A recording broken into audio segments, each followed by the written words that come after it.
मन को द्वेष भाव से युक्त कर दिया तो क्रोध रूप हो जाओगे। मन को धन में लगा दिया तो रुपया रुपया रुपया यही मन मांग करेगा। मन को शरीर में लगा दिया तो मान भोग प्रतिष्ठा यह सब मांग कर, और मन को ब्रह्म में लगा दिया तो तुम ब्रह्म स्वरूप हो जाओगे।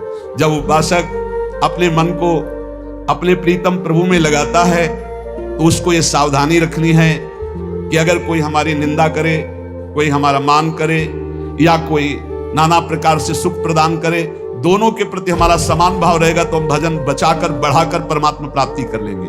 बहुत सुंदर सुंदर दास जी उपदेश करे, को निंदक को बंदत कोउक देते ही आई जु भक्षण, और कोउ आए लगावत चंदन कोउक डारत धूरी ततच्छन, कोउ कहे ये मूर्ख पाखंडी, कोउ कहे ये ज्ञानी विचक्षण, सुंदर काहू सुराग न द्वेष, ये सब जानो साधु के लक्षण। कोई कह रहा है अरे बहुत नीच पाखंडी है, पैसा कमाने के लिए ऐसा ऐसा। कोई कह रहा है नहीं नहीं ये तो बहुत उच्च कोटि के महात्मा है। कोई चंदन लगा रहा है, कोई ईंट मार रहा है, कोई गाली दे रहा है, कोई स्तुति कर रहा है, कोई कह रहा है तो मूर्ख है, कोई कह रहा है बहुत ज्ञानी है। लेकिन जो किसी से न राग है न द्वेष है, ऐसा भजनानंदी साधु भगवान को प्राप्त होता है। उसके हृदय में एक स्थिति बढ़ने लगती है। प्रेम लगे परमेश्वर सो तब भूली गयो सब ही घर बारा, और ज्योन मत फिरे जित ही तित नेकु रही न शरीर संहारा, श्वास सांस उठे सब रोम चले द्रग नीर अखंडित धारा, सुंदर कौन करे नवधा विधि छाक पर्यो रस पी मतवारा।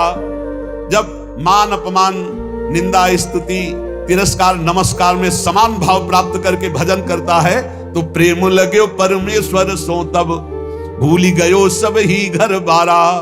घर बारा इस शरीर का राग मिट गया। देह कुटुंब तेजा छूट सब ही विधि नातो। जब परम तत्व से प्रीति हो गई तो शरीर और संसार का राग मिट जाता है। लेकिन कब? जब मान अपमान तिरस्कार नमस्कार निंदा स्तुति दोनों में समान भाव रखकर कहीं अर्धा नहीं आगे निकल गया, तब उसके हृदय में प्रीति प्रकट होती है परमेश्वर से, परमेश्वर प्रभु सच्चिदानंद से। अब वो उन्मत्तता वो आनंद उसके हृदय में प्रकट होता है कि उसको शरीर की सुध नहीं रही। अब भगवान स्वयं उसके शरीर में बैठकर चेष्टा कराते हैं। हर श्वास में हा प्रियालाल हा प्रभु, और नेत्रों से अश्रुधारा। अब कौन विधि विधान में नवधाम में फंसे वो प्रेम लक्षणा रसधारा भक्ति में डूब गया। न लाज तीन लोकन की न वेद को कहो करे, न शंक भूत प्रेत की न देव यक्षते डरे, सुने न कान और की दृश्य न और इच्छना, कहे न कछु और बात भक्ति प्रेम लक्षणा। अब उसके अंदर की स्थिति इतनी मान हो गई, वेदातीत लोकातीत स्थिति। ना उसको भूत प्रेत की शंका है, ना किसी देव यक्षते डर है, ना वेद का ना लोक का, ना किसी को बात कहता है ना किसी की बात सुनता है। प्रेम में भरा हुआ अपने इष्ट देव के रूप छके घूमत रहे, तन को तनिक न भान। प्रेम अधीनो छा क्यों डोले, क्योंकि क्यों ही बानी बोले, और जैसे गोपी भूली देहा, ताको चाहे जासो नेहा। जिससे नेह लगा उसी में संपूर्ण अंतःकरण समा गया। ब्रह्म नहीं माया नहीं नहीं जीव नहीं काल, अपनी सुदिना रही एक रहे नंदलाल। जैसे गोपी देव भाव रहित केवल श्री कृष्ण में, ऐसे ही उपासक अपने आराध्य देव में स्थित हो जाता है। उसके हृदय की दशा प्रतिपल मिले होने पर भी नीर बिनु मीन दुखी, क्षीर बिनु शिशु जैसे, पीर जाके औषधि बिनु कैसे रहे हो जात है। उस प्रेमी की दशा कैसी होती है? जैसे मछली बिना पानी के, जैसे छोटा बच्चा अपनी माता का दुग्ध पान करता है तो जब दुग्ध नहीं मिलता तो कैसे व्याकुल होता है, ऐसे जैसे भारी पीड़ा बिना औषधि के सही जाए, जैसे चातक स्वाति के बूंद की चाह करता है, जैसे चंद्रमा को चकोर प्यार करता है। बोले चातक जो स्वाति बूंद चंद को चकोर जैसे, चंदन की चाह कर सर्प कुलात है, और निर्धन को धन चाहे कामिनी को कंत चाहे, ऐसे जाके चाहता को कछु ना सुहात है। प्रेम को भाव ऐसो प्रेम तहां नेम कैसो, सुंदर कहते ये तो प्रेम ही की बात है। उपासक जैसे सर्प चंदन का आलिंगन प्रतिपल चाहता है, जैसे निर्धन धन का चिंतन करता है, जैसे कामिनी कंत को चाहती है और कामी कामिनी को चाहता है, ऐसे आठों पहर वो अपने इष्ट के लिए व्याकुल रहता है। जो प्रेम हृदय में अपना प्रभाव जिसके दिखाता है, जहां प्रेम प्रकट होता है, उसकी दशा कैसी होती? कबहू कहां से उठी नृत्य करे, रोवन फिर लागे, कबहू का गदगद कंठ शब्द निकसे नहीं आगे। कभी वो ठहाका मार करके हंसता है अपने प्रभु की लीला देखकर, कभी प्रभु के आगे नृत्य करता है, कभी प्रभु को पुकार पुकार कर रोने लगता है, कभी गदगद कंठ से एक भी शब्द नहीं निकल रहा है, केवल अश्रुधारा चल रही है। कबहू का हृदय उमंग बहुत ऊंचे स्वर गावे, कभी ऐसी उमंग आई बेसुरा होकर चिल्ला रहा है, और कबहू का मुख मौन मगन ऐसे रही जावे, कभी एकदम मौन शांत कृत्य महापुरुष। चित्त व्रत हरिशों लगी सावधान कैसे रहे, ये प्रेम लक्षणा भक्ति है शिष्य सुनई सुंदर कहे। सुंदर दास जी कहते हैं ये दशा उसकी इसलिए हो गई कि चित्त रूपी वृत्ति हरि के चरणों में समर्पित हो, चित्त रूपी धन हरि के चरणों में समर्पित हो, एक एक वृत्ति हरि के चरणों में। अब उसकी दशा बदल जाती है। ये तभी हो सकता है जैसे पारस स्पर्श हो गई तो लोहा लोहा नहीं सोना हो गया, ऐसे रसिक महापुरुषों का संग मिल गया। प्रेमियों के संग के बिना प्रेम का रंग नहीं आता। लोह को जो पारस पखान हु पलट लेत, कंचन छुअत होत जग में प्रमानिए। ध्रुव को जो चंदन हु पलट लगाई, बास आपके समानता के शीतलता आनिए। पारस के स्पर्श से जैसे लोहा सोना हो जाता है, चंदन के वृक्ष से पूरा बगीचा चाहे नीम का क्यों ना हो वो भी शीतलता प्रदान करने वाला सुवासित चंदन हो जाता है। ऐसे जैसे कीट को जो भृंग हु पलट के करत भृंग, सो उड़ जाए ताको अचरज न मानिए। सुंदर कहत ये सगरे प्रसिद्ध बात, सद्य शिष्य पलटे जो रसिक सतगुरु जानिए। जैसे भृंगी कीट दूसरे कीट को भृंगी बना के उड़ा देता है, जैसे लोहे को पारस स्वर्ण बना देता है, जैसे चंदन का वृक्ष अन्य जाति के वृक्षों को चंदन बना देता है, ऐसे रसिक सदगुरुदेव भ्रमित जीवों को भी रस सिद्ध बना देते हैं। जैसे लोहा कभी सोना नहीं बन सकता पर पारस के स्पर्श से, नीम कभी चंदन नहीं बन सकती पर चंदन का बगीचा हो तो आसपास के पेड़ भी चंदन जैसे खुशबू वाले और शीतलता प्रदान करने वाले, ऐसे रसिक सदगुरुदेव की कृपा से जीव परम प्रेम को प्राप्त हो जाता है। तू कछु और विचारत है, नर तेरो विचार धरे ही रहोगो। इतनी व्यवस्था हो जाए तो भजन करेंगे तो सब विचारे केवल रह जाएंगे, भजन करने का अवसर नहीं मिलेगा। इसलिए आज से अभी से भजन करो, परिस्थिति सुधर जाएगी तब भजन करेंगे, कभी नहीं सुधरेगी। तू कछु और विचारत है, नर तेरो विचार धरे ही रहोगो। कोटि उपाय के धन के हित भाग लिखो तित नो ही लहेगो।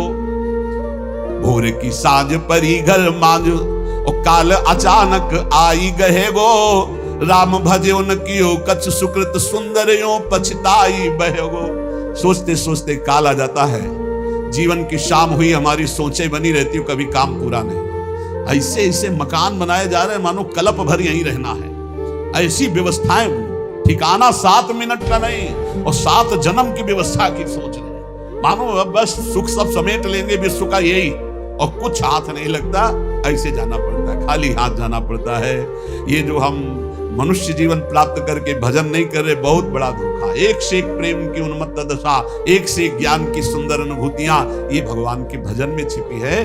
भोगों की आशा का त्याग करके आपकी कृपा से आपके नाम गुण रूप लीला धाम इसी का चिंतन होता रहे। बड़ा कठिन है भोगों की आशा का त्याग करना। आशा सर्वत्र से हट जाए तो एक क्षण नहीं लगेगा स्वरूप बोध होने में। जो स्वरूप बोध होने में समय लग रहा है, भगवत साक्षात्कार होने में, उसका कारण है आशा।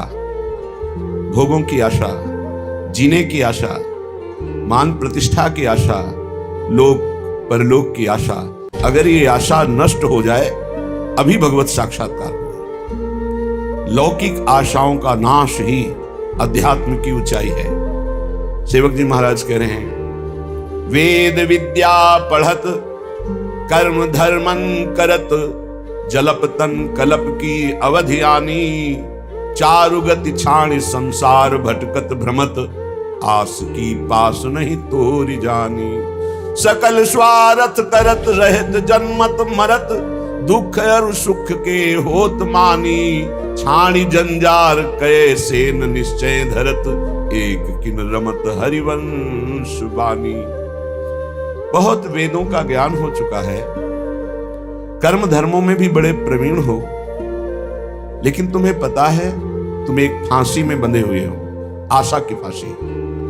भोगों की आशा, जीने की आशा, धन की आशा, मान प्रतिष्ठा की आशा, आस की पास नहीं तोरी जानी। फिर क्या हुआ? सकल स्वार्थ करत रहत जन्मत मरत, जन्म मरण से मुक्त नहीं हो सकते। स्वार्थ की लीलाएं होंगी, चाहे जितना शास्त्र ज्ञानी हो, कर्मकांडी हो, विद्वान हो। सेवक जी महाराज, वेद विद्या पढ़त कर्म धर्मन करत, जलप तन कलप की अवधि आनी, चारुगति छाणी संसार भटकत भ्रमत, आस की पास नहीं तोरी जानी। जिस समय पिंगला वैश्या विदेह राज की नगरी जनकपुर में श्रृंगार करके बैठी कि कोई पुरुष आएगा, मेरे शरीर का मूल्य चुकाएगा और मैं उस धन से सुखी होंगी। जिस पुरुष को देखती, हाँ यही आ सकता है, कोई पुरुष नहीं आया। रात्रि हो गई, खिन्न हो गई, अपनी वृत्ति से उदास हो गई। हाय, मेरे हृदय में सच्चिदानंद प्रीतम प्यारे विराजमान हैं, उनको छोड़कर नाशवान शरीरों के आसक्ति वालों से अपने सुख को चाहा। धिक्कार है मेरी बुद्धि को। आज से मैं प्रण करती हूं, कभी किसी पुरुष की आकांक्षा नहीं करूंगी, कभी किसी पुरुष के द्वारा दिए हुए भोग सुख को स्वीकार नहीं करूंगी। उसी समय उसे तत्व साक्षात्कार हो गया। उसी समय दत्तात्रेय जैसे महान अवधूत ने उसे गुरु पद में बैठाला और हरिवंश महाप्रभु ने चतुरासी जैसे रस ग्रंथ में उसका उदाहरण दिया। प्रगट पिंगला गायो, पिंगला का नाम लिया। एक क्षण में स्थिति प्राप्त हो गई तितिक्षु ब्राह्मण की। एकादश स्कंद में पढ़ना, जिस समय सबकी आशा काटी उसी समय तत्वबोध हो गया। सारी साधना है आशा का नाश करने के लिए। आशा ही परमम दुखम नैराश्यम परमम सुखम। पर कोई बहादुर गुरु कृपा पात्र ही इस फांसी को काट पाता है, नहीं भोगों की आशा में बहुत लंबा समय जीता रहता है। ये भोग चुका हूं, ये भोग लूं, ये भोग लूंगा, ऐसी आशा लोक लोकांतर की, पद प्रतिष्ठा की, धन मान आदि की, ये बहुत बहुत बड़ी बाधा है और इसे कोई समझ नहीं पाता है, समझते हुए भी नहीं समझता। अगर इस आशा की फांसी को काट दे, जाहि न चाहिए कबहु कछु, तो तुम सन सहज सने, तो बसहु निरंतर तासुर सो राउर निजगे। उसी समय भगवान का प्रकाश हृदय में हो जाए। भगवान के हृदय में रहते हुए भी हम दर्शन क्यों नहीं कर पाते? उसका कारण है इच्छा, वासना, आशा। इसका त्याग हो जाए, अभी भगवत साक्षात्कार हो जाए। साधना हो रही आशा पूर्ति की नहीं, आशा त्याग की। त्यागात शांतनंतरम, त्याग से तत्काल शांति प्राप्त होती है और शांत मन ही भगवान में निरंतर रमण करता है। तो मन सुमिरन कर तो रहे मधुर मनोहर नित्य, नाम रूप गुण को सकल तज के भोग अनित्य। नाशवान भोगों की आशा का त्याग करके हे प्रिया प्रीतम, हे राधा माधव, निरंतर आपके नाम रूप गुण लीला धाम का ही गायन श्रवण मनन चिंतन करता रहो। जय श्री राधा जयति जय, जय माधो घनश्याम, जयति समर्पण में विमल प्रेम नित्य सुख धाम। जय हो जय हो जय हो, श्री राधा किशोरी की जय हो, घनश्याम श्री माधव की जय हो और इनके प्रति पूर्ण समर्पण करके प्रेम करने वाले रसिकों की जय हो। बड़ी महिमा है प्रिया प्रीतम के प्रेम में डूबे हुए रसिकों की। श्रीपाद प्रबोधानंद जी महाराज कह रहे हैं, ये वृंदावन मां वसंती यदि वा, बहुत बड़ी महिमा की बात कह रहे हैं। स्पृष्ट्वात दृष्ट्वा गता, ध्यायन्ति प्रणमन्ति तद्गुणगणान् गायन्ति, शृण्वन्ति वा मूर्धना बिभ्रति तद्रजः, क्वचन तत्संबंध संबंधिनस् तान्त्युन्नयते परम पदमहो वृंदावनम पावनम। अगर ध्यान से इसको बैठा लोगे तो निश्चिंत हो जाओगे। श्रीपाद कह रहे हैं, ये वृंदावन मां वसंती, जो अखंड वृंदावन वास का नियम लिए हुए हैं और जो वृंदावन रस के रसिक हैं, ये वृंदावन मां वसंती, यदि उनका कहीं स्पर्श हो जाए, यदि वह स्पृष्ट्वाथ अथवा दृष्टवा दर्शन करने को मिल जाए, गता ध्यायन्ति या एकांत में बैठकर उन रसिक महापुरुष का ध्यान करने को मिल जाए, या प्रणमंती सामने साष्टांग दंडवत करने को मिल जाए, तदगुण गणान गायंती उनकी महिमा का, उनका यश गान करने का भाव बन जाए। श्रणवंती, या कोई उनकी महिमा गान कर रहा हो रसिक महापुरुष की, हम सुन ले। वा मूर्धना विभृत, या उनकी सी चरण को लेकर मस्तक पर पधराने का, ऐसा न मिले तो उनकी चरण रज लेकर मस्तक पर धारण करने का। श्रीपाद कह रहे तद्रह क्वचन तत्संबंध संबंधी न, यदि सीधे रसिक महापुरुष का संपर्क ना हो तो उनसे आचार्य चरण के, मेरी महारानी श्री राधा रानी, जाके बल में सब सो तोरी, नाही नान सुकाज, शपथ करो तृण छिए, सब सो तोरी, लोक वेद कुल कानी, मेरी महारानी श्री राधा रानी। ये महान पुरुषों ने आश्रय को अपने हृदय की कृपा करके परिचय दिया, तब समझ। आश्रय सच्ची कहते हैं, आश्रय एकमात्र आश्रय नहीं। ऐसी धूल भरी आंधी कि तुम समझे नहीं पाओगे कि साधन कर रहे हो कि असाधन कर रहे हो। बहुत सावधानी की जरूरत है, क्योंकि चित्त द्रवित हो जाता है। द्रवित चित्त में जो भी संस्कार डालोगे बहुत जोर के होते हैं। जैसे मोम को पिघला दिया जाए, फिर उसमें जो छाप लगाई जाए वो बहुत जोर की लग जाएगी। चढ़ी के मैन तुरंग पर चलिबो पावक माही, प्रेम पंथ अति कठिन है, सबको निबहत नाही। जैसे मोम के घोड़े पर बैठकर आग से निकलना हो तो कैसा खतरनाक खेल है, ऐसे द्रवित हृदय से विषयों को पार करना है। कोई भी आकर्षण, कोई भी व्यक्ति, वस्तु, स्थान अपना अधिकार बना सकता है हृदय में, क्योंकि द्रवित हृदय, एक बार छाप लग गई तो द्रवित हृदय की छाप को मिटाना बहुत कठिन होता है। इसीलिए उपासक को जब वो असावधान होकर विषय में फंस जाता है तो बहुत ही आसक्त चित्त पाया जाता है, क्योंकि वो निर्मल द्रवित हृदय का सीधे हृदय से प्यार करता है, वस्तु से, व्यक्ति से, स्थान से नहीं। तो हिरण कोई प्यार की वस्तु, जिस प्रेम के कारण अपनी रानियों का, पुत्रों का, राज्य का, समाज का त्याग कर दिया, उस प्रेम के आगे हिरण क्या चीज था। पर द्रवित हृदय, छाप लग गई, अगला जन्म हिरण का हुआ। द्रवित हृदय उपासक का होने लगता है।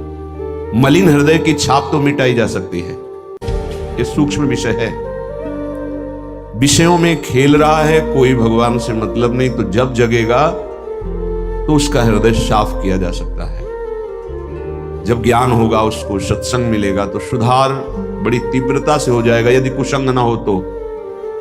लेकिन यदि उपासक का हृदय आसक्त हो जाए तो बहुत ही उसमें विचित्रता पाई जाती है। जैसे द्रवित हृदय किसी रूप में फंस जाए, शरीर में फंस जाए, वस्तु में फंस जाए, उसकी एक विलक्षणता होगी उपासक की। जैसे वो प्रभु की तरफ चला था, वैसे ही विषयों में अनन्य होकर के चलने लगेगा। द्रवित हृदय बिल्वमंगल जी चिंतामणि में अत्यंत आसक्त, हटे, प्रभु में मन को लगाने की चेष्टा की, लगा, फिर वैसी एक नववधू को, फिर वैसी नवीन आसक्ति, अर्थात वो अभी हृदय से छाप मिटी नहीं थी। इसलिए उन महापुरुष ने अपनी दोनों आंखों को ही विदा कर दिया, मेरे नाथ से तू फिर मुझे विमुख किया, अब संसार को देखूंगा ही नहीं। दोनों आंखें खोल ली।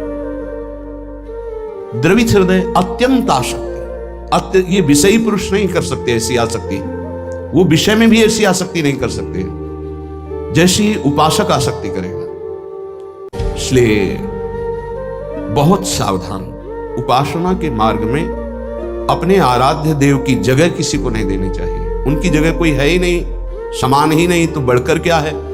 पर सही मानिए, हम अपने आराध्य देव से बढ़कर किसी को स्थान दे देते हैं, वो चाहे कोई शरीर हो, वस्तु हो, स्थान हो, कुछ भी हो। इसका परिचय यही कि अपने आराध्य देव के स्मरण का महत्व नहीं रहा, स्मरण छूट रहा है, स्मरण छूट गया और तुम राजी हो, तद स्मरणेन परम व्याकुलतेत। इसका मतलब तुमने अपने आराध्य देव से बढ़कर कुछ मान लिया। बड़ी मलिन बुद्धि है, बड़ा मलिन मन है। इष्ट कृपा, गुरुदेव कृपा अवसर आता है मुक्त होने का, इंद्रियों को संयम में कर कर प्रेम समुद्र में डूबने का, पर धिक्कार है ऐसे मन को, ऐसी बुद्धि को जो पुनः मलिन भोगों में फंसा देती है, मलिन संसार के राग में फंसा देती है। विचार करो, कोई भी उपासक जब ग्रह त्याग करता है वास्तविक भगवत लक्ष्य करके, कितनी सामर्थ्य उसके हृदय में भगवान देते हैं कि माता के चरणों का राग, पिता के दुलार का राग, परिवार के राग को स्वाहा करके, शरीर के राग को पता नहीं भोजन मिलेगा कि नहीं, व्यवस्था होगी कि नहीं, कोई पीटेगा अपमान करेगा तो सह लेंगे, हर कष्ट सह लेंगे, पर प्रभु को प्राप्त करेंगे।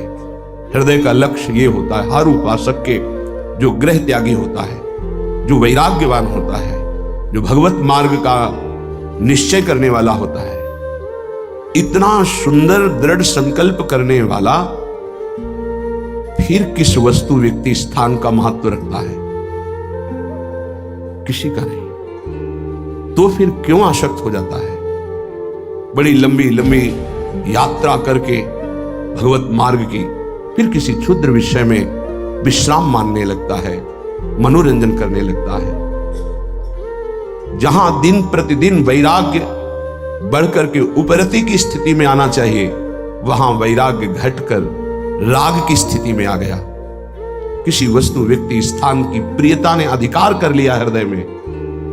ये भारी विडंबना, माया का प्रबल आकर्षण।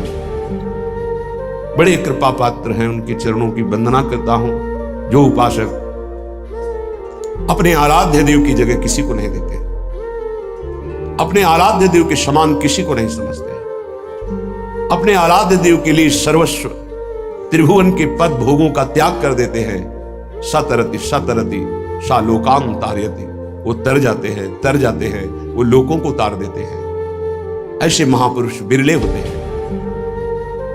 भगवत कृपा से जो मार्ग मिला है वही मार्ग है। मम भक्ति युक्तो भुवनम पुनातु, मेरी भक्ति से युक्त हृदय वाला संपूर्ण लोकों को पावन करने की सामर्थ्य रखता है।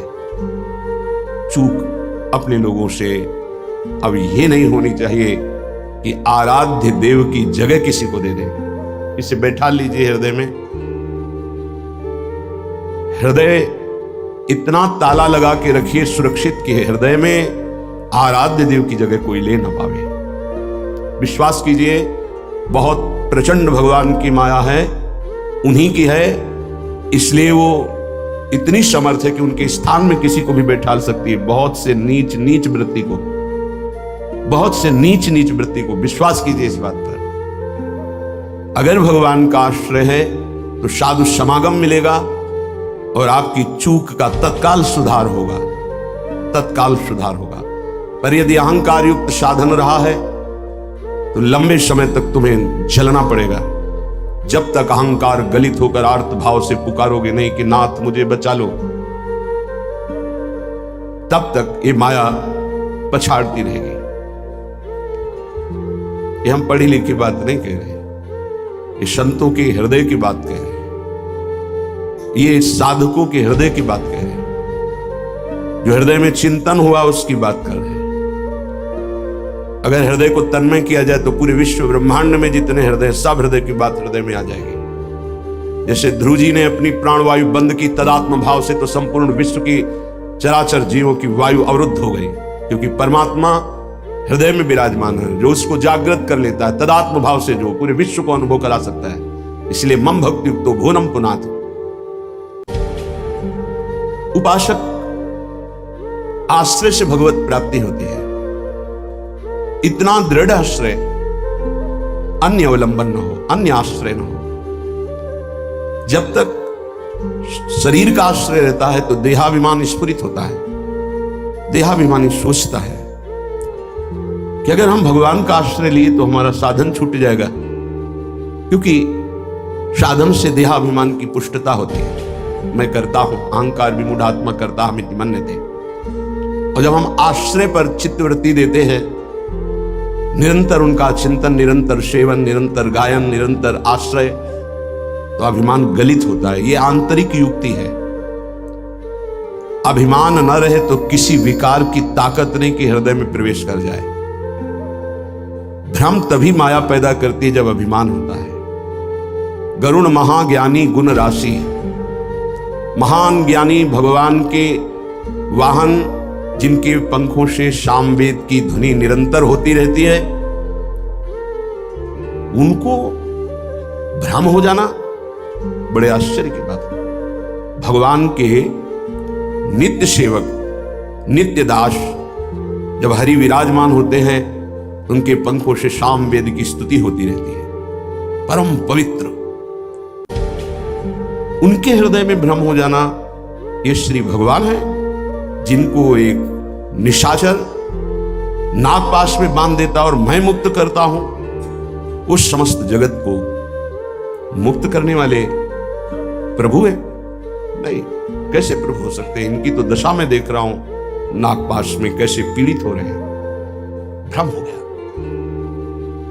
क्यों भ्रम हुआ? परम ज्ञानी भगवान शंकर उमा जी से कहते हैं, कीन होश कबहू अभिमाना, सुख होवन चाह कृपा निधाना। मैंने भगवान की कृपा से जान लिया कि गरुण जैसे महापुरुष को जो भ्रम हो गया, व्याकुलता हो रही है, इनका चिंतन बदल गया, इसका मतलब इन्होंने कहीं अभिमान किया, उसी को खोना चाहते हैं प्रभु, इसीलिए इनको भ्रम हो गया। नहीं तो महान परम बंदनी भगवान के पार्षद है, इनको भ्रम कैसे हो सकता है? सोचो, इतनी ऊंचाई तक माया अपना दांव चाल चल सकती, तो हम आप क्या चीज हैं? दैन्य होकर के, भगवद आश्रित होकर के, फिर जो नाम जप करना, वाणी गायन करना, परिक्रमा लगाना और जो साधन है, ये कृपा से देखा जाता है। इसमें अहम नहीं होता, मैंने किया, मैं ऐसा नियम लिए हूं, मैं ऐसा संकल्प किए हूं, मैं करता हूं। नहीं, मेरे स्वामी, मेरे आराध्य देव मुझसे नाम जपवा रहे हैं, पर ये हम समर्पित कर रहे हैं। तो शरीर, वाणी, मन, ये तीनों धोखा दे रहे हैं। शरीर बीमार हो गया है, जबान खराब हो गई है, मन गलत चिंतन करा रहा है, तो हमारा बाल बांका भी नहीं कर सकता, क्योंकि सोहम तवै वाश्रिता, मैं स्वयं प्रियाजू की शरण में हूं। उपासक, देखो देखो जरा, इस पर विचार करो, क्या शरीर को त्याग देने से परम पद मिल जाएगा? दुखों की निवृत्ति हो जाएगी? क्या निर्विकारता आ जाएगी? नहीं, ऐसे शरीर को नष्ट करने वाले को प्रेत योनि मिलती है। प्रेत योनि महाभयानक कष्टदायी, जिसमें वो दरिया के समीप रहते हुए बूंद पानी नहीं पी सकता, केवल वायु भक्षण करके वो जलता रहता है। कितने समय तक इसकी कोई सीमा नहीं है, युग युग बीत सकते हैं। ये मन जिसको तुमने अपना माना, कितनी दुर्गति का रास्ता चयन करा दिया। उपासक, मस्ती सीखे। अरे चाहे गृहस्थ हो या विरक्त हो, भगवद आश्रित मस्त रहना सीखो। सदा रहो अलमस्त, नाम की धुन में हो जा मत वाला। निरंतर नाम, क्या फर्क पड़ता है मन सही है या गलत, क्या फर्क पड़ता है? क्यों? क्योंकि मैं स्वयं प्रभु के आश्रित हूं, मैं सच्चिदानंद का सच्चिदानंद अंश हूं। ना मैं कभी दूषित था, न दूषित हूं, न दूषित रहूंगा, और ना सृष्टि में किसी की सामर्थ्य है कि मुझे दूषित कर सके। इंद्रियां दूषित हो सकती हैं, मन दूषित हो सकता है, क्रिया दूषित हो सकती है। अब हम प्रभु के बल से इन इंद्रिय, मन और शरीर के दोषों का नाश करूंगा, ना कि इनके अनुसार चलूंगा। ये उपासक का स्वरूप है। व्यथा इंद्रिय प्रमथन स्वभाव वाली, मनुष्य प्रमथन स्वभाव वाला, इनके मथित होने पर, मनमथ नाम है काम का, वो इनमें बैठ करके ऐसा प्रमथन करता है, ऐसी व्यथा उत्पन्न करता है कि साधक का तदात्म भाव होने के कारण वो असहनीय हो जाता है और वो गलत संकल्प और चेष्टा में उतर जाता है। इसी को सह गया सो महापुरुष। यम ही न व्यथयन्ते ते पुरुषम पुरुषर्षभ। हे पुरुषों में श्रेष्ठ अर्जुन, अर्थात वो पुरुषों में श्रेष्ठ पुरुष है जो प्राप्त व्यथा को सह जाता है। इंद्रिय मन के द्वारा विकारात्मक पीड़ा को बिना किसी से राग द्वेष किए चुपचाप सह गया, ये भगवान की विशेष कृपा उस पर। हमारा मन क्या बुद्धि के साथ सोचवाता है कि जब हमें जो काम सताया, लोभ मोह ममता जो भी, हमें वो तत्काल मिल गया और हम शांत हो गए तो सौभाग्य समझते हैं। दुर्भाग्य है उस उपासक का जो चाहे और उसको प्राप्त हो जाए, दुर्भाग्य है उसका। सौभाग्यशाली वो है जो चाहे और ना मिले और जलता हुआ सह गया, उसे वो चीज मिलेगी जो त्रिभुवन में किसी को किसी साधना से नहीं मिलती। यम ही न व्यथ्यन्ते ते पुरुषम पुरुषर्षभ शम दुखा सुखाधिरम स्वमृतत्वाय कल्पते। वो अमृत पद का अधिकारी हो गया, वो अमर हो गया, अविनाशी हो गया, वो अविनाशी पद में आरूढ़ हो गया जो इस व्यथा को सह गया। व्यथा को सहने वाला वही होता है जो व्यथा का दृष्टा बनता है, भोगता नहीं। तुम दृष्टा हो, बात समझिए। आपने देखा आपका मन गलत चाह कर रहा है, ये आपने देखा, आप में नहीं है, मन में है। पर कहने को होता है कि मेरे मन में दोष आ गया, लेकिन मेरे मन में नहीं, वो मेरे में आ गया, मैंने स्वीकार कर लिया। यही दुर्दशा है माया के द्वारा की गई। इसी का नाम जड़ चेतन ग्रंथि है। यही चिज्जड़ ग्रंथि है जिसका नाश करते हैं वेदांत के द्वारा, भक्ति के द्वारा, योग के द्वारा, कर्म योग के द्वारा, सत्संग के द्वारा, शास्त्र स्वाध्याय के द्वारा। आपको विविध शास्त्रों का सार 5 मिनट में मिल गया। जो जीवन भर प्रयोग किया गया शास्त्र स्वाध्याय करके संतों की कृपा से, वो 5 मिनट में मिल गया। अगर इसे स्वीकार कर लें तो बहुत जल्दी आप महात्मा बन जाएंगे, चाहे गृहस्थ में हो या विरक्त में। महात्मा का संबोधन स्थिति से है, बाहरी किसी पद पदवी से नहीं। स्थिति होती है, उसे महात्मा कहते हैं। महात्मा शब्द भगवान के आगे भी लगता है, महात्मा श्री कृष्ण, ऐसा कई बार महाभारत में संबोधन हुआ।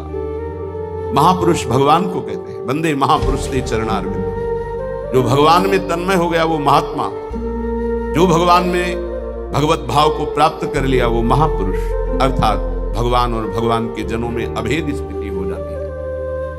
अगर ये आज जो चर्चा हो रही इसको आप अपने जीवन में नहीं धारण कर पा रहे तो दुर्भाग्य है, जलोगे, रोओगे, परेशान कर देगा तुम्हें मन। इसको बहुत बार सुनना। एक एक शब्द ये अमृत है, ये जीवन का सार हम आपको बता रहे हैं। मन से लड़ने की ये युक्तियां हैं जिससे साधु अपने मन को भगवान में लगाकर शांत करता है। जब हमारा मन भगवन्मय होने लगता है तो उसमें भाव का प्रादुर्भाव हो जाता है। फिर ये जो अभाव है इसी से कामनाएं प्रकट होती हैं। शब्द को पकड़ना, मन में सुख का अभाव ही भोगों की कामना पैदा करता है। मन में भगवत भाव ही निर्विकारता की स्थिति प्रदान करता है। जब आप इन 4 सूत्रों का प्रयोग करके मन को भाव में ले आएंगे तो यही मन जो आपको रुलाता है यही नचा देगा। पायो जी पायो मैंने राम रतन धन पायो। नाच पड़ोगे कि वस्तु अमोलक दी मेरे सतगुरु। निष्दिन बढ़त सवायो, रात दिन आनंद बढ़ रहा है, सदगुरु ने निहाल कर दिया। किसी को ऐसा लगता हो कि हाथ रखने से ये विकार नष्ट हो जाते हैं। आज तक हमने कहीं शास्त्र में नहीं पाया ऐसा, कई संतों से ऐसा नहीं पाया। सबने उपदेश दे करके, कृपा शक्ति दे करके साधन में लगाया और उसको परिपक्व किया, उपासक को बलवान बनाया। अगर ये आशीर्वाद से होता तो उपदेश ना देकर सबके हाथ माथे पे रख देते, भगवान सबका मंगल करे, सब निर्विकार हो जाए। कभी ऐसा नहीं हुआ, ना ऐसा हो सकता है। हम जब संतों के वचन पर श्रद्धा करते हैं और उसको स्वीकार करके आचरण में लाते हैं तो वही आशीर्वाद हो गया कि हमारा पुरुषार्थ सार्थक हो गया। हमारा प्रयत्न गुरुदेव के वचनों के अनुसार, प्रयत्न की शक्ति गुरु कृपा, तो आगे जो भक्ति का रंग वो गुरु कृपा, मोक्ष जो वो गुरु कृपा, भगवत साक्षात्कार गुरु कृपा। पर उसमें हमारी पूरी शक्ति उनकी आज्ञा पालन में लगी है, इसीलिए प्रधान कृपा हमारी हुई। हम प्रधान कृपा अपने ऊपर नहीं करते और तो सहायक कृपा सब है। भगवान की कृपा, मानव देह मिला, सत्संग मिल रहा है। गुरु की कृपा, स्वीकार किया, मंत्र दिया, नाम दिया, उपदेश कर रहे हैं। शास्त्र कृपा, हमें सुलभ मार्ग, भगवत मार्ग, उससे नाना प्रकार के बचाव पक्ष की बातें, उसमें आसक्त होने की बातें दोनों बताई गई। परमार्थ में कैसे आसक्त हुआ जाता है, परमार्थ में कैसे बचा जाता है, शास्त्र कृपा भी है। अपनी कृपा हम नहीं कर पा रहे। अपनी कृपा, अब हमको इस संसार समुद्र से मुक्त होना है, डूबना नहीं, इसमें पार जाना है।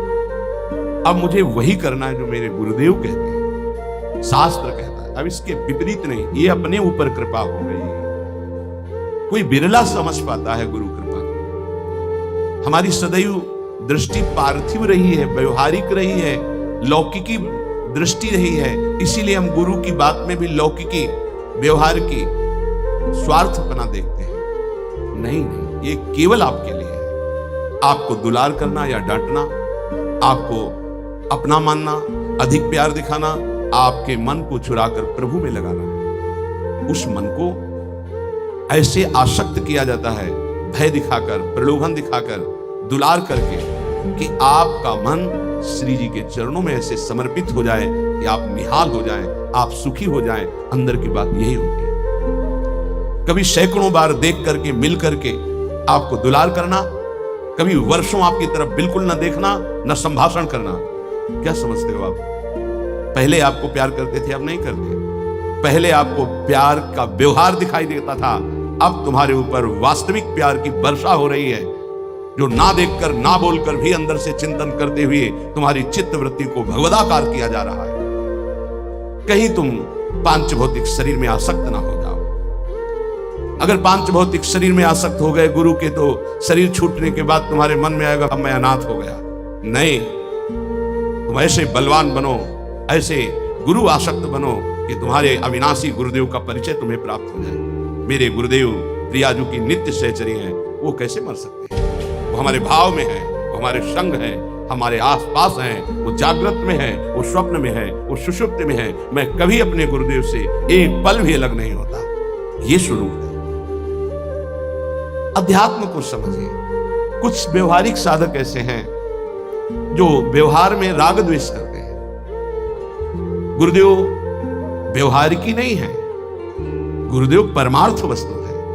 व्यवहार की लीला तुम्हारे साथ इसलिए हो रही कि तुम परमार्थ को जानते नहीं हो। जैसे बालक घुटनों के बल चलता है तो पिता घुटनों के बल हो जाता है और उसके साथ साथ उसको सुख पहुंचाने के लिए वैसे ही चलते हुए बोलता है। इसका मतलब ये नहीं कि पिता बालक हो गया, वो केवल बालक के लिए वो ऐसा बना है। वो केवल उसको सुख देने के लिए, मेरा पुत्र है, इस संबंध के लिए। ऐसे ही आपसे विनोद करना, आपको दुलार करना, आपकी चित्त का आकर्षण करना प्रियाजू को भेंट देने के लिए है। तुम्हारा तन, तुम्हारा मन, तुम्हारा जीवन मेरी लाडली का बन जाए इसलिए है, मेरा बन जाए इसलिए नहीं। मेरा तो मेरा भी तन मेरे को प्रिय नहीं, तुम्हारा तन कैसे प्रिय हो सकता है? मेरा तो मेरा मन प्रिय नहीं, तुम्हारा मन कैसे दुलार करने के योग्य हो सकता है? इस रहस्य को समझोगे तो परमार्थ के दिव्य पथिक बन जाओगे। मन, तन, प्राण और मैं स्वयं प्रियालाल का हूं। अब हमको इसकी कोई परवाह नहीं कि मेरा मन क्या कहता है, मेरा तन क्या करता है, मेरे प्राण रहे कि ना रहे, मेरी गति बने कि ना बने। अब इस पर ऐसे उपासक के हृदय में ज्यादा समय नहीं लगता और भाव का प्रकाश कर देते हैं आचार्य, इष्टदेव, गुरुदेव। तब वो हृदय के नेत्र जब खुलते हैं तो इन नेत्रों में प्रकाश। आज का मनुष्य बहुत भटक चुका है। वह बाहर बहुत खोज रहा है, लेकिन भीतर जो सबसे बड़ा सत्य है उसे भूल चुका है। वह सुख चाहता है लेकिन शांति खो चुका है। वह सफलता चाहता है लेकिन संतोष खो चुका है। वह सब कुछ पाना चाहता है लेकिन भगवान के नाम को भूलकर खाली रह गया है। भाइयों और बहनों, जीवन का सबसे सरल, सबसे मधुर और सबसे शक्तिशाली सत्य यही है कि भगवान का नाम कभी व्यर्थ नहीं जाता। जो मनुष्य सच्चे मन से भगवान का स्मरण करता है उसका जीवन धीरे धीरे बदलने लगता है, मन शांत होने लगता है, हृदय निर्मल होने लगता है और आत्मा को वह रस मिलने लगता है जिसकी तलाश वह जन्मों से करती आई है। भगवान का नाम केवल एक शब्द नहीं है, भगवान का नाम केवल एक ध्वनि नहीं है, भगवान का नाम शक्ति है, भगवान का नाम औषधि है, भगवान का नाम आश्रय है, भगवान का नाम वह दीपक है जो अंधकार में भी रास्ता दिखा देता है। जब जीवन में क्लेश आए तब भगवान का नाम लो, जब मन अशांत हो तब भगवान का नाम लो, जब संसार का बोझ भारी लगे तब भगवान का नाम लो, जब अपने भी पराये लगने लगे तब भगवान का नाम लो, जब किसी का साथ न रहे तब भी भगवान का नाम लो। क्योंकि जिस क्षण मनुष्य भगवान के नाम से जुड़ता है उसी क्षण वह अकेला नहीं रहता। हम लोग कितनी बार उलझ जाते हैं, कभी रिश्तों में, कभी पैसों में, कभी अपेक्षाओं में, कभी अभिमान में। हम सोचते हैं कि सब कुछ हमारे नियंत्रण में है, लेकिन सच यह है कि नियंत्रण हमारे हाथ में बहुत कम है। हम सांस भी पूरी तरह अपने भरोसे नहीं ले सकते, हम धड़कन भी अपने आदेश से नहीं चला सकते। फिर भी हम जीवन को अपने अहंकार से चलाना चाहते हैं। यही सबसे बड़ी भूल है। कृष्ण कहते हैं, मनुष्य को कर्म करना चाहिए, लेकिन फल की चिंता छोड़ देनी चाहिए, क्योंकि फल पर हमारा अधिकार नहीं है, अधिकार केवल प्रयास पर है। जब हम फल की चिंता में डूब जाते हैं तो मन टूटने लगता है। जब हम केवल भगवान पर भरोसा करते हैं तो मन मजबूत होने लगता है। भक्ति कोई दिखावा नहीं है, भक्ति कोई बाहरी प्रदर्शन नहीं है। भक्ति वह आंतरिक स्थिति है जहाँ मन संसार से हटकर ईश्वर में टिकने लगता है, जहाँ जीभ भगवान का नाम लेती है, जहाँ हृदय भगवान की ओर झुकता है, जहाँ आंखें संसार की चमक में नहीं भगवान के तेज में सुख पाती हैं। कई लोग सोचते हैं कि भक्ति केवल मंदिर जाने से होती है। मंदिर जाना सुंदर है, पूजा करना शुभ है, आरती करना पवित्र है, लेकिन यदि मन भगवान से दूर है तो केवल बाहर की क्रिया काफी नहीं होती। भक्ति का असली अर्थ है भीतर से समर्पण, अंदर से नम्रता, अंदर से श्रद्धा, अंदर से यह स्वीकार करना कि हे प्रभु, मैं आपका हूँ। जो मनुष्य मैं और मेरा मैं उलझा रहता है वह बार बार दुख पाता है, क्योंकि मैं अहंकार को जन्म देता है और मेरा मोह को। अहंकार और मोह दोनों मिलकर जीवन को थका देते हैं। लेकिन जब मनुष्य कहता है सब आपका है हे कृष्ण, तब मन हल्का होने लगता है, तब चिंता कम होने लगती है, तब हृदय में एक अद्भुत शांति उतरती है। भगवान का नाम जप करना बहुत सरल है, इसमें कोई कठिन नियम नहीं, इसके लिए किसी विशेष योग्यता की आवश्यकता नहीं। इसके लिए केवल भाव चाहिए, सच्चाई चाहिए और बार बार लौटने की इच्छा चाहिए। मन भागेगा, ये उसका स्वभाव है।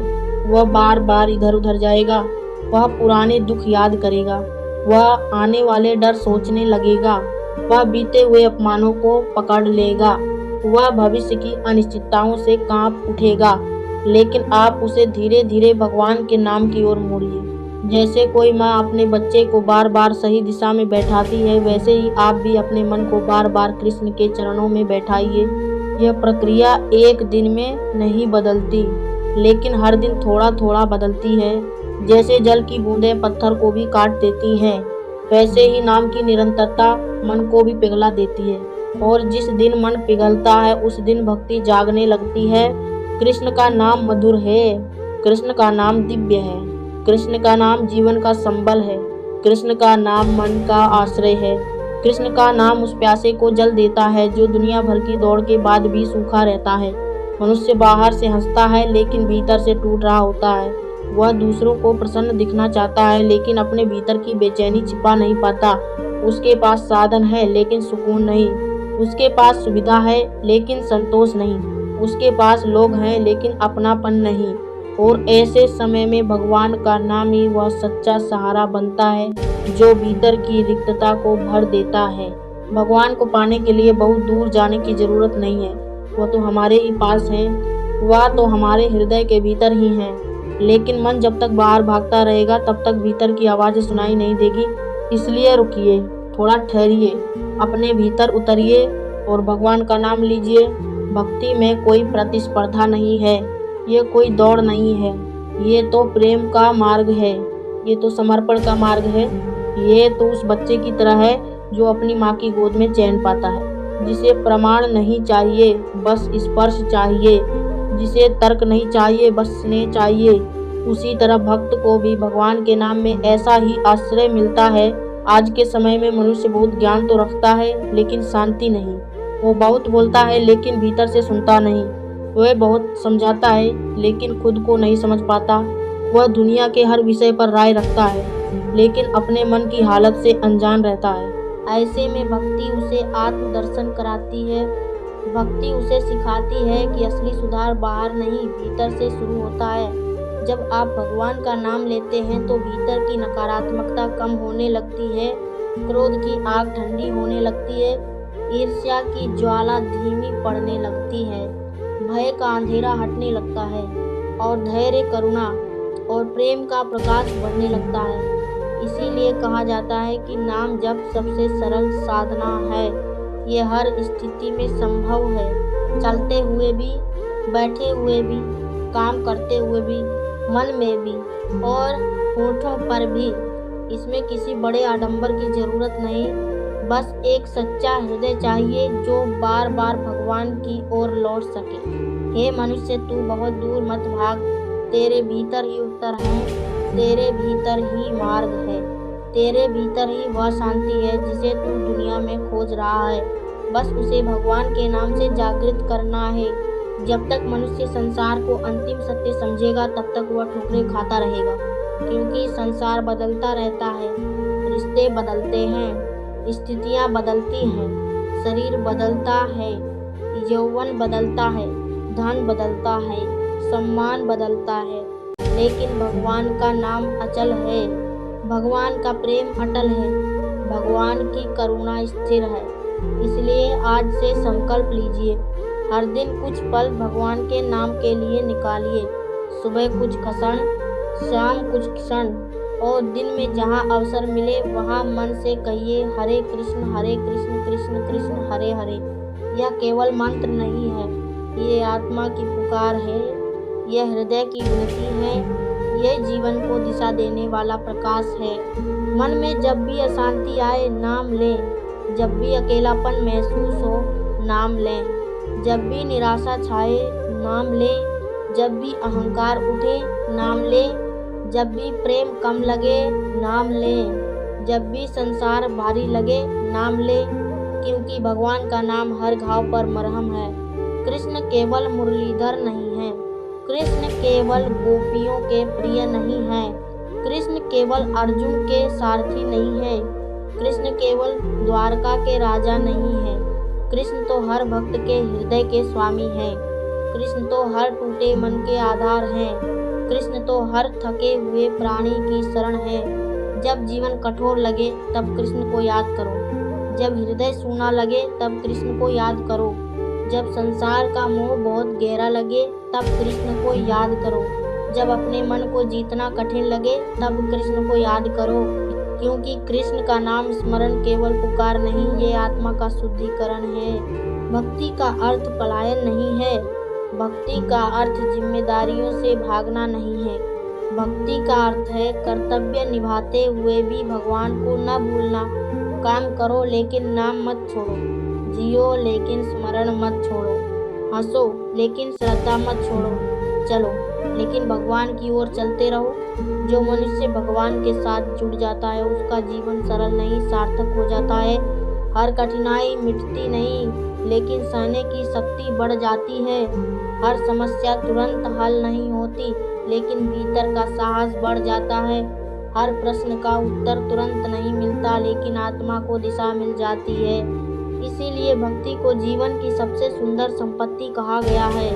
धन चला जाए तो पुनः कमाया जा सकता है, सम्मान चला जाए तो समय के साथ लौट सकता है, लेकिन यदि भगवान का नाम छूट जाए तो भीतर की रिक्तता भरना कठिन हो जाता है। इसलिए नाम को पकड़िए, श्रद्धा को पकड़िए, समर्पण को पकड़िए। भगवान किसी के अहंकार से नहीं मिलते, वे प्रेम से मिलते हैं, वे सरलता से मिलते हैं, वे नम्रता से मिलते हैं, वे उस हृदय में विराजते हैं जहाँ दिखावा नहीं सच्चाई होती है। आज दुनिया बहुत तेज है, हर व्यक्ति जल्दी में है, लेकिन आत्मा को जल्दी नहीं, गहराई चाहिए। उसे थोड़ी देर रुककर भगवान को सुनना है, उसे थोड़ी देर ठहरकर नाम लेना है, उसे थोड़ी देर सांसों को शांत करना है, और फिर देखना है कि भीतर की दुनिया कैसे बदलती है। भक्ति का पहला फल शांति है, दूसरा फल धैर्य है, तीसरा फल प्रेम है और अंतिम फल समर्पण है। जब ये चारों गुण जीवन में आने लगते हैं तब समझ लीजिए कि नाम जप असर कर रहा है। भगवान का नाम जपते रहिए, हृदय को नर्म रखिए, मन को पवित्र रखिए और जीवन को सेवा, प्रेम और श्रद्धा से भरते रहिए, क्योंकि वही जीवन सुंदर है जिसमें भगवान की याद हो, वही जीवन सफल है जिसमें भक्ति हो, वही जीवन अमूल्य है जिसमें कृष्ण का नाम बसता हो।